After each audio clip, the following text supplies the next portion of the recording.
बिस्मिल्लाहिर्रहमानिर्रहीम। अस्सलाम वालेकुम my dear students, welcome to my YouTube channel learn with mister भाई। माय डियर स्टूडेंट्स, आज हम कोलम लॉ से रिलेटेड प्रॉब्लम सॉल्व करने जा रहे हैं। अगर हम क्वेश्चन 1 की तरफ आएँ तो इसमें जो मैं आपके सामने लिखा है वो लिखा हुआ है charges placed at corner of square. कोई भी चार्जेस हैं जो स्क्वायर के कॉर्नर पे हैं, हमने निकालना है कि किन दो चार्जेस के दरमियान फोर्स मैक्सिमम होगी। अगर हम चार्ज की बात करें तो हमारे पास चार्जेस Q1, Q2, Q3 और Q4 स्क्वायर के कॉर्नर पे पड़े हैं। तो हम फर्ज करते हैं कि Q1 कितना है, 4 मैक्रो कूलम कह देता हूँ। इस तरह Q2 कह देता हूँ कि 3 मैक्रो कूलम, Q3 की बात करते हैं तो 2 मैक्रो कूलम कह देते हैं। इस तरह Q4 भी फर्ज कर लें कि 5 मैक्रो कूलम। अब क्वेश्चन अगर आता है कि इस तरह चार्जेस स्क्वायर के कॉर्नर में पड़े हैं तो आप निकालें कि फोर्स मैक्सिमम कहाँ पे होगी। तो आपको पता है कि कूलम लॉ अगर लगाएं तो कूलम जो लॉ है वो चार्जेस के प्रोडक्ट के क्या होता है, डायरेक्टली होता है, और डिस्टेंस के स्क्वायर के क्या होता है, इनवर्सली। अब देखें यहाँ पे क्योंकि स्क्वायर है तो डिस्टेंस तो सबका सेम है, हम इसलिए कह सकते हैं तो जो आर है वो तो यहाँ पे कांस्टेंट होगा, तो जो डिपेंडेंस होगी वो चार्जेस पे होगी। अब सिंपल सी बात है, जिन चार्जेस का प्रोडक्ट ज़्यादा होगा वहाँ पे फोर्स भी क्या होगी, मैक्सिमम होगी, क्योंकि यहाँ पे आर पे तो डिपेंड कर ही नहीं रहा, क्योंकि आर तो चारों का क्या है, आपस में फासला सेम ही है क्योंकि स्क्वायर है। अब यहाँ से देखें तो जो सबसे ज़्यादा प्रोडक्ट बन रहा है वो अगर हम बात करते हैं वो Q1 और Q4 की हम कह सकते हैं, क्योंकि इसका 20 माइक्रोकूलम आ रहा है। तो हम कह सकते हैं कि इसका आंसर जो होगा, फोर्स होगी Q1 और Q4 के दरमियान क्या होगी, मैक्सिमम होगी। तो ये क्वेश्चन आ सकता है। इस तरह फोर्स मिनिमम ही कह सकता है, तो जिन चार्जेस का क्या प्रोडक्ट क्या होगा, कम होगा, तो वहाँ पे फोर्स क्या होगी, मिनिमम होगी। यहाँ पे स्क्वायर्स आपने जो डिस्टेंस है वो क्योंकि यहाँ पे कांस्टेंट है, इसलिए हम चार्जेस के प्रोडक्ट को देखेंगे। इस तरह एक और क्वेश्चन है, वहाँ पे कह रहा है कि इस क्वेश्चन की तरफ आए तो वो कह रहा है 3 equals and similar charges are placed of an equilateral triangle, then force जो रिजल्टेंट फोर्स है on Q is acting along. मतलब एक कोई भी इक्वलेटेड ट्रायंगल है, यहाँ पे चार्ज Q पड़ा है, हम कह देते हैं Q1 Q2। वो क्वेश्चन में कह रहा है कि आप क्या करें, जो Q पे जितनी फोर्सेस लग रही हैं तो उसकी रिजल्टेंट जो फोर्स होगी किधर होगी, अलोंग, अपवर्ड होगी, डाउनवर्ड होगी, लेफ्ट होगी या राइट होगी। तो ये क्वेश्चन वो पूछ रहा है। अगर हम बात करें इस जो इक्वलेटेड ट्रायंगल है, इसको हम जो Q1 Q पे फोर्स लगा रहा है और Q2 Q पे फोर्स लगा रहा है, अगर इसको हम रिजॉल्व करें फोर्सेस को कंपोनेंट्स में, फर्ज करें देखिए हमारे पास ट्रायंगल है, इक्वलेटेड ट्रायंगल है। अब देखें ये जो Q1 है जो Q पे फोर्स लगा रहा है, तो हम इसको अगर कंपोनेंट्स में डिवाइड करें, रिजॉल्व करें कंपोनेंट्स में, तो ये इसका क्या हो जाएगा, ये एक्स कंपोनेंट हो जाएगा इस फोर्स का, और ये क्या हो जाएगा, वाई कंपोनेंट्स होगा। इस तरह जो Q2, ये तो Q1 की बात की है जो Q पे लगा रहा था, इस तरह Q2 जो Q पे लगा रहा है तो इसको अगर कंपोनेंट्स में हम डिवाइड करें तो ये इसका क्या होगा, एक्स कंपोनेंट हो जाएगा, और ये इसका क्या हो जाएगा, वाई कंपोनेंट्स हो जाएगा। अब देखें इनके जो Q1 Q पे लगा रहा है इसका एक्स कंपोनेंट ये है, और जो Q2 Q पे लगा रहा है उसका एक्स कंपोनेंट ये है। अब देखें ये जो एक्स कंपोनेंट है एक दूसरे के क्या है, अपोजिट है, तो ये दोनों क्या कर देंगे, कैंसिल कर देंगे। तो जो वाई कंपोनेंट है वो क्या हो रहे हैं, वाई कंपोनेंट क्या हो रहे हैं, ऐड हो रहे हैं। अगर वाई कंपोनेंट ऐड हो रहे हैं तो फोर्स किधर होगी, तो लाजमी बात है जहाँ पे फोर्सेस का जो सम है ऐड हो रहा है तो फोर्सेस जो रिजल्टेंट फोर्स है वो भी उधर ही होगी, क्योंकि वाई कंपोनेंट्स ऐड हो रहे हैं और एक्स कंपोनेंट क्या हो रहे हैं, कैंसिल हो रहे हैं। तो इसलिए हम कह सकते हैं कि जो रिजल्टेंट फोर्स होगी वो किधर होगी, जो रिजल्टेंट फोर्स होगी वो अपवर्ड डायरेक्शन में होगी। तो ये क्वेश्चन आ सकते हैं अपवर्ड डायरेक्शन में। अब अगर हम नेक्स्ट आए हमारे पास स्क्वायर हो या इक्विलेटरल ट्रायंगल हो या सफ़ियर हो या कोई भी सिमेट्रिकल चीज़ हो, उस पर पॉजिटिव चार्ज पड़ा हो और क्वेश्चन आया है कि उसके अंदर जो चार्ज पड़ा हुआ है, फर्ज करें यहाँ पे क्यू पड़ा हुआ है, हम यहाँ पर भी कह सकते हैं क्यू क्यू। अगर किसी भी सिमेट्रिकल चीज़, कोई भी सिमेट्रिकल चीज़ हो, अगर हम उसकी सरफेस को चार्ज करें और वहीं चार्ज सेंटर पर भी हो, फर्ज करें ये पॉजिटिव चार्ज है, वहीं चार्ज सेंटर पर भी हो, क्वेश्चन आए कि उस इनसाइड जो चार्ज पड़ा हुआ है उस पर लगने वाली नेट फोर्स क्या होगी। तो माय डियर स्टूडेंट्स, कोई भी सिमेट्रिकल चीज़ हो, अगर उस पे जो चार्ज पड़ा हुआ है उसके अंदर भी वही चार्ज पड़ा हुआ, तो याद रखना कि जो नेट फोर्स सेंट्राइड की होती है हमेशा हमेशा वो फोर्स इनसाइड ज़ीरो होती है।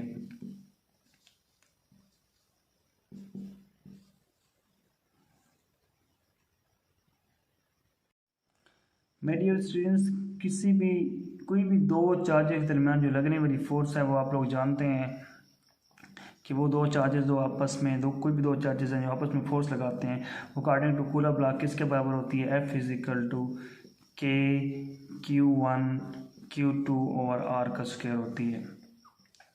अब दो चार्जेस के दरमियान तो आप जानते हैं कितनी फोर्स होती है, लेकिन अगर दो चार्जेस से ज़्यादा चार्जेस आ जाएं, 3 चार्जेस आ जाएं, 4 चार्जेस आ जाएं, फिर उस पर लगने वाली फोर्स कितनी होगी देखते हैं हम। फर्ज करें ये हमारे पास चार्जेस थे Q1 Q2, इनके दरमियान एक और चार्ज आ जाता है Q3। तो याद रखना कि किसी तीसरे चार्ज के मीट में आ जाने की वजह से, इन दोनों के दरमियान किसी पॉइंट पे आ जाने की वजह से जो F12 जो 2 1 पे फोर्स लगा रहा था और जो 1 2 पे फोर्स लगा रहा था वो फिर भी वैसी रहेगी, चाहे आप उसके दरमियान एक और चार्ज ले हैं, Q4 ले हैं, कोई और चार्ज ले हैं, Q5 ले हैं, मतलब जितनी भी आप किसी भी दो चार्ज के दरमियान चार्जेस ले आएंगे तो वो जो ऑलरेडी चार्जेस हैं उन पे लगने वाली फोर्स उतनी होगी जितनी पहले थी।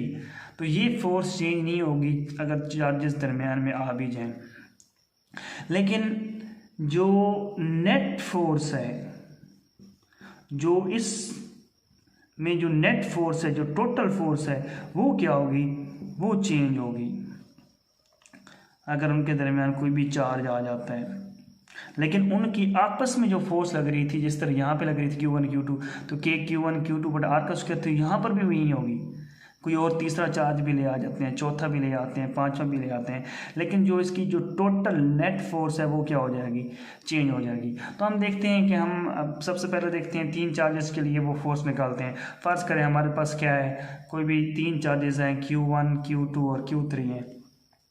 अगर हम इन 3 चार्जेस के लिए नेट फोर्स कैलकुलेट करना चाहें तो सबसे पहले हम क्या करेंगे, नेट फोर्स निकालने के लिए हम किसी एक चार्ज को रेफरेंस मान लेंगे। कोई भी एक चार्ज को हम रेफरेंस मान लेंगे, उस चार्ज पे जो फोर्सेस लग रही हैं हम वो फिर कैलकुलेट करेंगे। तो फर्स्ट करते हैं, हम क्या करते हैं, हम इस Q1 Q2 और Q3 पे लगने वाली नेट फोर्स मूव करते हैं। तो हम फर्स्ट करते हैं कि Q1 को हम क्या कर लेते हैं, रेफरेंस चार्ज मान लेते हैं। अब अगर हमने Q1 को हमने रेफरेंस चार्ज मान लिया तो इस पे जो लगने वाली फोर्सेस, आपको पता है कि 2 फोर्सेस लग रही हैं, एक 2 1 पे लगा रहा है और दूसरा 3 1 पे लगा रहा है, मतलब ये 2 फोर्सेस हैं। तो फर्स्ट करते हैं, मैं कहता हूँ कि इनके दरमियान जो डिस्टेंस है टोटल कितना है, R है, जो Q1 और Q2 के दरमियान था। और आपको पता है अगर ये R है तो क्योंकि ये Q3 मिड में पड़ा हुआ है तो ये डिस्टेंस कितना होगा, ये बन जाएगा R/2। तो अगर मैं फोर्स निकालूं यहाँ पे तो आपको नज़र आ रहा है कि यहाँ पे जो फोर्स है, अगर हम बात करें F12 की, जो मतलब है 2 1 पे लगा रहे हैं, तो वो कितनी होगी, आपको पता है K Q1 Q2 बटा जो Q1 पे लगा रहा है, ठीक है। Q2 किस पे लगा रहा है, Q1 पे लगा रहा है। तो ओके, Q1 Q2 और क्या होगी, उनके दरम्यान जो डिस्टेंस है, डिस्टेंस कितना है यहाँ पे R है, तो ये यहाँ पे क्या आ जाएगा, R का स्क्वायर आ जाएगा। तो इस तरह दूसरे चार्ज की बात करें जो 3 1 पे लगा रहा है, वो कितनी होगी, जो 3 1 पे लगा रहा है तो वो होगी K Q1, दूसरा चार्ज कौन सा ले रहे हैं, 3 Q3 और उनके दरम्यान जो डिस्टेंस है, डिस्टेंस कितना है देखो, Q1 Q3 तो R/2 है। तो आपको पता है डिस्टेंस का क्या होता है, स्क्वायर होता है। तो अगर हम आगे चलें, जो ये स्क्वायर है किधर आ जाएगा, ऊपर चला जाएगा, तो ये आ जाएगा 4K Q1 Q3 over R का स्क्वायर। तो इसका मतलब है अगर हम Q1 को रेफरेंस चार्ज मान लेते हैं तो इस पे जो दो फोर्सेस लग रही हैं, Q2 की वजह से और 3 की वजह से, 2 की वजह से ये फोर्स लग रही है और जो 3 की वजह से, Q3 की वजह से जो 1 में फोर्स लग रही है वो ये लग रही है। अब मैंने आपको क्या कहा था, हम नेट फोर्स मालूम करना चाहते हैं। जो नेट फोर्स का फॉर्मूला है, याद रखना कि जितनी भी फोर्सेस जो उस पर लग रही होती हैं, अगर हम नेट फोर्स की बात करें तो इस पर दो फोर्सेस लग रही हैं, एक लग रही है 1 2, एक लग रही है F13। तो याद रखना कि जो नेट फोर्स का फॉर्मूला होता है वो हम कहते हैं कि पहली फोर्स का स्क्वायर प्लस दूसरी फोर्स का स्क्वायर जो उस पर लग रही है plus 2 F12 F13 cos of theta, इस सारे का अंडर रूट। अब पुट करते हैं वैल्यूज ही, पुट करता हूँ मैं यहाँ पे।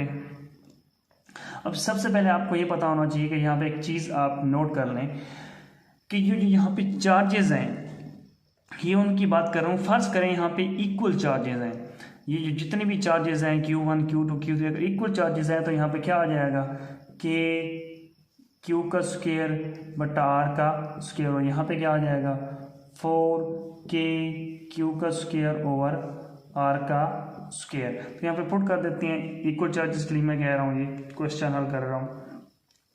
तो देखें जी, पुट करें F12 की जगह क्या आ जाएगा,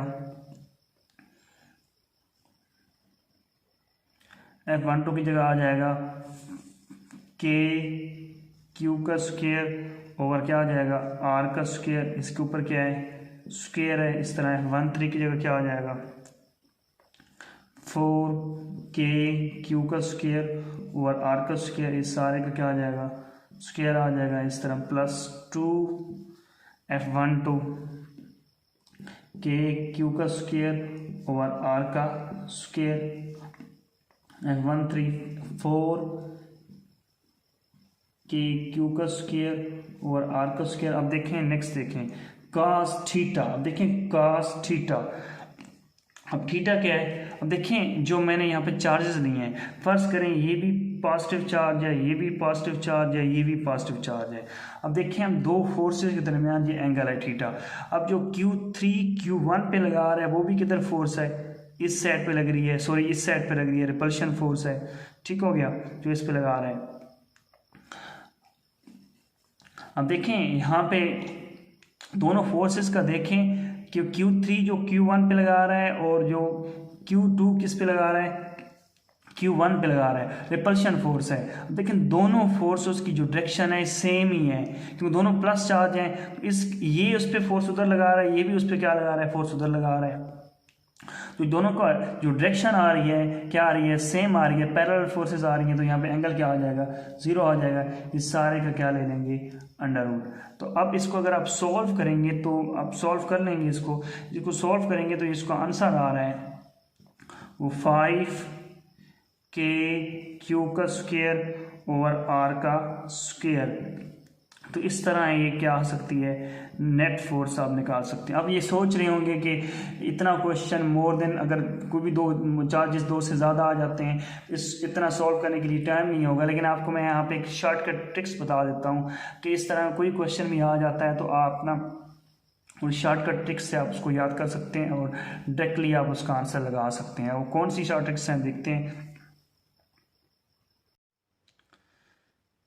देखिए अभी हमने ये क्वेश्चन सॉल्व किया है कि हमने कहा था कोई भी हमें चार्ज इक्वल चार्ज ले लेते हैं, उन पे पॉजिटिव चार्ज है, तो हमने इसको क्या कर लिया था, रेफरेंस चार्ज मान लिया था। तो हमने इस पे लगने वाली जो बाकी दो चार्जेस थे उस पे फोर्स निकाली थी, वो निकली थी 5K का बटा क्यू का स्क्वायर ओवर आर का स्क्वायर था।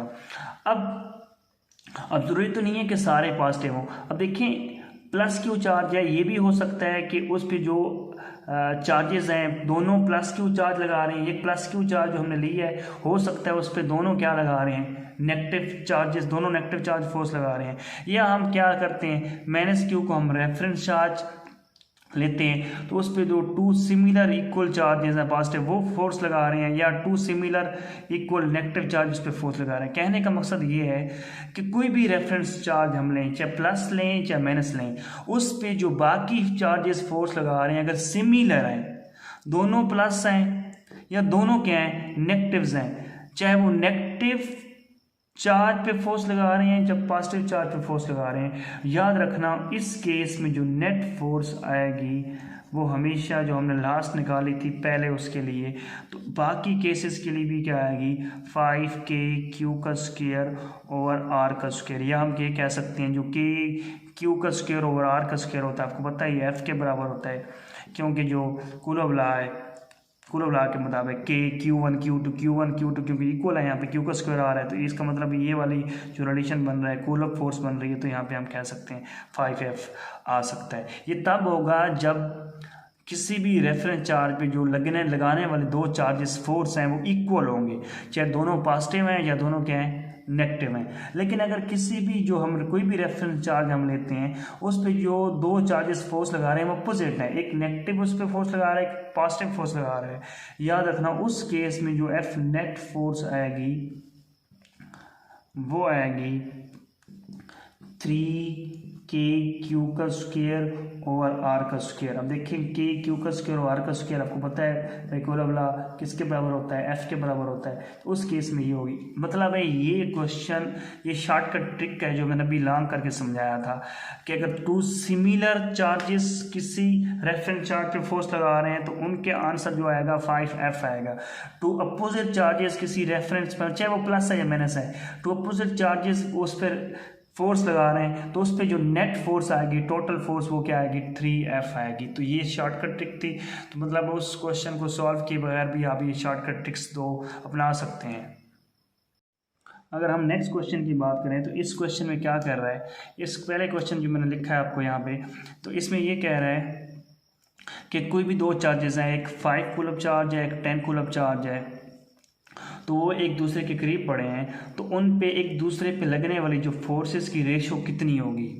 तो मैंने पहले भी आपको बताया है कि कोई भी दो चार्जेस जब हों तो जितना Q1 Q2 पे फोर्स लगा रहा होगा उतना Q2 Q1 पे फोर्स लगा रहा होगा, क्योंकि दोनों चार्ज एक दूसरे पे सेम फोर्स लगा रहे होंगे। तो याद रखना जब सेम फोर्स लगा रहे हैं तो जो उनकी रेशियो होगी फोर्सेस की तो वो भी क्या होगी, क्योंकि फोर्सेस सेम है तो दोनों फोर्सेस सेम है तो रेशियो भी क्या होगी उनकी 1:1 नहीं होगी। ठीक हो गया। तो ये आपने जो कॉन्सेप्ट समझाया है याद रखिएगा कि चार्जेस जो भी हो, चाहे ये 50 कूलम है या 5 कूलम है, तो ये नहीं है कि 50 कूलम वाला ज़्यादा फोर्स लगाएगा 5 कूलम वाला कम लगाएगा। तो चार्जेस का मैग्नीट्यूड जो भी हो तो जो उनकी एक दूसरे पे लगने वाली फोर्सेस है वो क्या होगी, सेम ही होगी, इसलिए रेशियो भी क्या होगी 1:1 ही होगी। अब इस तरह नेक्स्ट क्वेश्चन की बात करें तो इसमें कह रहा है कि when 10⁻19 electrons are remove from a neutral metal plates the electric charge on it. तो कोई भी इलेक्ट्रॉन्स दे दिए हैं इसने, नंबर ऑफ इलेक्ट्रॉन चार्जेस दे दिए, कितने दे दिए हैं 10⁻19, तो टोटल चार्ज इस पर निकालना है इलेक्ट्रिक चार्ज। तो देखिए आपको पता है कि जो चार्ज का जो मिनिमम चार्ज होता है, जो हम कहते हैं मिनिमम चार्ज, वो आपको पता है कि मिनिमम चार्ज कितना होता है। मिनिमम चार्ज मैंने आपको बताया हुआ है कि E, या हम कह सकते हैं उसको 1.6 × 10⁻⁻19। अगर हम यहाँ पे पुट करें Q = NE, तो N कितना है आपको पता है, N कितने चार्जेस गिवन है 10⁻19 गिवन है, और E कितना है 1.6 × 19। अब देखें ये क्या हो जाएगा, कैंसिल हो जाएगा, तो हमारे पास जो आंसर आ रहा है 1.6 आ रहा है। अब आ तो 1.6 रहा है, अब हमने ये देखना है कि जो 1.6 है प्लस का या माइनस का है। तो आप देखिए ना, यहाँ पे कह रहा है कि जो 10 की पावर 19 इलेक्ट्रॉन्स हैं वो किसी न्यूट्रल मेटल प्लेट से क्या हो रहे हैं, रिमूव हो रहे हैं। तो अब आपको मैं पहले ही आपको बता चुका हूँ कि जो किसी भी बॉडी को हम जो चार्ज करते हैं, जो कई तरीके होते हैं, जिसमें एक ट्रांसफ़र ऑफ इलेक्ट्रॉन का था जो मैंने आपको लेक्चर में समझाया भी था कि जब भी कोई भी इलेक्ट्रॉन जब क्या होता है, गेन होता है, जब भी कोई इलेक्ट्रॉन गेन होता है, मैंने आपको समझाया था जब इलेक्ट्रॉन गेन होगा तो मैंने आपको बताया था कि उस बॉडी पर क्या चार्ज आ जाता है, बॉडी पर नेगेटिव चार्ज आ जाता है। लेकिन जब इलेक्ट्रॉन को क्या करते हैं, हम रिमूव करते हैं, तो बॉडी पर कौन सा चार्ज आ जाता है, पॉजिटिव चार्ज आ जाता है। देखिए अब यहाँ पे इलेक्ट्रॉन क्या कर रहे हैं, रिमूव कर रहे हैं। जब इलेक्ट्रॉन्स किसी न्यूट्रल मेटल प्लेट से हम रिमूव कर रहे हैं तो उस बॉडी पर क्या चार्ज आएगा, पॉजिटिव चार्ज आ जाएगा। तो इसका मतलब है कि जो इसका आंसर आएगा वो -1.6 नहीं आएगा, बल्कि क्या आएगा, +1.6 आएगा, क्योंकि चार्जेस क्या हो रहे हैं, रिमूव हो रहे हैं। रिमूव हो रहे हैं तो क्या आएगा, पॉजिटिव चार्ज। तो यह हमारा जो आंसर बनेगा वो क्या बनेगा, +1 क्या बनेगा, 6 बनेगा। तो अगर यहाँ यहीं पे क्वेश्चन इस तरह पूछ ले कि कोई भी 10 की पावर 19 इलेक्ट्रॉन या कोई और इलेक्ट्रॉन की वैल्यू दे देता है चार्जेस की, अगर वो क्या हो रही है, गेन हो रही हैं, तो याद रखना फिर माइनस लगाएंगे, क्योंकि इलेक्ट्रॉन गेन की सूरत में बॉडी पे कौन सा चार्ज आता है, माइनस चार्ज आता है। अगर हम नेक्स्ट क्वेश्चन की बात करें तो यहाँ पे मैंने जो आपके सामने क्वेश्चन लिखा है इसमें कह रहा है कि कोई भी 2 चार्ज स्फीयर हैं Q1 और Q2, मतलब 2 कूलब चार्ज है, एक पे -1 कूलब चार्ज है। तो उन दोनों चार्ज स्फीयर पे जो लगने वाली फोर्स है वो 80 न्यूटन है। वो कहता है कि अगर उन स्फीयर को हम क्या करते हैं, एक दूसरे के साथ कांटेक्ट करते हैं, मिलाते हैं, मिलाने के बाद फिर हम उसको अलग करते हैं। जब पहले वो अलग थे उस पर कितनी फोर्स लगा रहे थे, 80 न्यूटन लगा रहे थे। कहता है कांटेक्ट करने के बाद जब उनको हम फिर सेपरेट करते हैं, उनको अलग करते हैं, तो फिर कह रहे हैं उसके बाद उन चार्जेस पे लगने वाली फोर्स कितनी होगी, 80 न्यूटन होगी, 40 न्यूटन होगी, 20 न्यूटन होगी या 10 न्यूटन होगी। अब देखिए ना, जब कोई भी दो चार्जेस आए, फर्स्ट करें कि हमारे पास देखें जो सवाल में गिवन है, एक है 2 कूलब और दूसरा कितना है, -1 कूलब, तो ये एक दूसरे के करीब पड़े हैं। अब देखें इस पर अगर हम फोर्स लगाएं, कौन सी फोर्स लग रही है, कूलब ला के अंदर के Q1 कितना है, +2 है, Q2 कितना है, -1 है, लेकिन मैं इसका क्या ले रहा हूँ, मैग्नीट्यूड ले रहा हूँ, और R का स्क्वायर। अब इस तरह अब नेक्स्ट अगर बात करता हूँ तो इसमें क्या कह रहा है, दोनों स्फीयर क्या करें, हम कांटेक्ट करते हैं, हम दोनों स्फीयर को हमने मिला दिया। अब जब दोनों ये मिलेंगे तो जब दोनों को मिला के हम क्या करेंगे, सेपरेट करेंगे दोबारा। अब जब दोनों चार्ज मिल रहे हैं तो एक पे क्या चार्ज था, +2 कूलब चार्ज था, एक पे क्या था, -1 कूलब। जैसे ही दोनों चार्ज मिलेंगे तो वो जो चार्ज है, जो टोटल चार्ज उन पे आ रहा है वो क्या हो जाएगा, वो जो Q1 और Q2 क्या हो जाएगा, आपस में मिक्स हो जाएंगे। हम कह सकते हैं कि उस पर क्या चार्ज बन जाएगा, 1 कूलब। एक पे टोटल स्फीयर पे चार्ज कितना बन जाएगा, 1 कूलब। क्यों, +2 कूलब और -1 कूलब जब मिक्स होंगे, कांटेक्ट होंगे, तो +2 और -1 अगर आप प्लस करें तो कितना आता है, 1 कूलब। देखें ये जो 1 कूलब चार्ज है ये टोटल चार्ज है, जो ये मिक्स हुए हैं, आपस में कांटेक्ट हुए हैं। तो ये जो 1 कूलब चार्ज है ये क्या होगा, डिस्ट्रीब्यूट होगा। हम इसको डिस्ट्रीब्यूट करेंगे दोनों चार्जेस के लिए। जब ये दोनों चार्ज के लिए डिस्ट्रीब्यूट होगा तो एक पे क्या बन जाएगा, +0.5 और दूसरे पे क्या बन जाएगा, 0.5। क्योंकि जब अलग अलग चार्जेस थे, +2 -1 थे, जब कांटेक्ट हुए तो एक पे कितना चार्ज बन गया, 1 कूलब चार्ज किया। जब उनको फिर हमने सेपरेट किया तो एक पे क्या बन जाएगा, 0.5 बन जाएगा, दूसरे पे भी क्या बन जाएगा, 0.5 बन जाएगा। तो यहाँ से अगर हम कूलब लगा लें कि Q1 कितना आ जाएगा, 0.5 इसलिए आ रहा है कि टोटल जब कॉन्टैक्ट करने से 1 कूलब आ रहा था तो तो इंडिविजुअल पे कितना आ रहा है 0.5, Q2 कितना आ जाएगा 0.5 ओवर क्या आ जाएगा आर का स्क्वायर। अब देखिए एक क्वेश्चन ये बन रही है, ये F1 है, ये न्यू फोर्स F2, ये क्वेश्चन 2 है।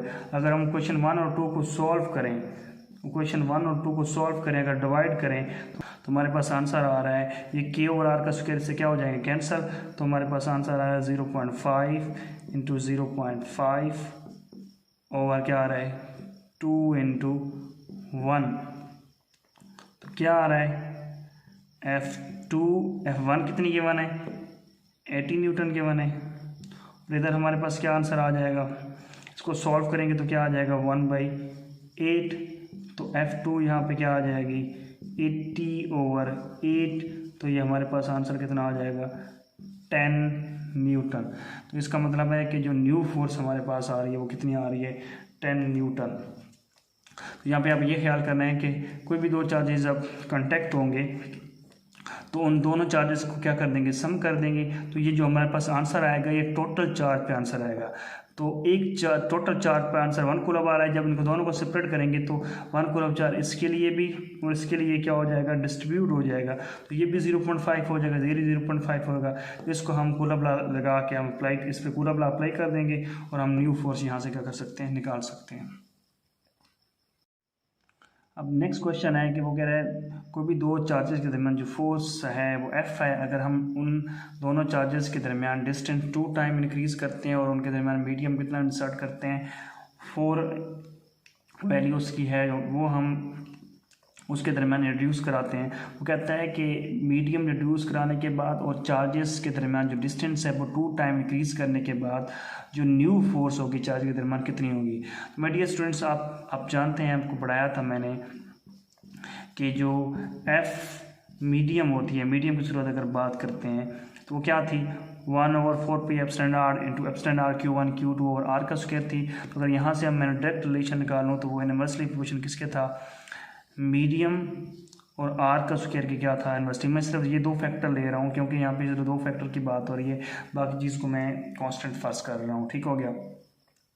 अब देखिए यहाँ पे अब उसने क्या कहा है डिस्टेंस कितने टाइम इंक्रीज हो रहा है 2 टाइम इंक्रीज हो रहा है और मीडियम कितना है 4 है। अगर डिस्टेंस को 2 टाइम इंक्रीज करें तो 2 का स्क्वायर क्या हो जाएगा 4 और एप्सिलॉन r कितना है 4, तो 4 × 4 क्या हो जाएगा 16।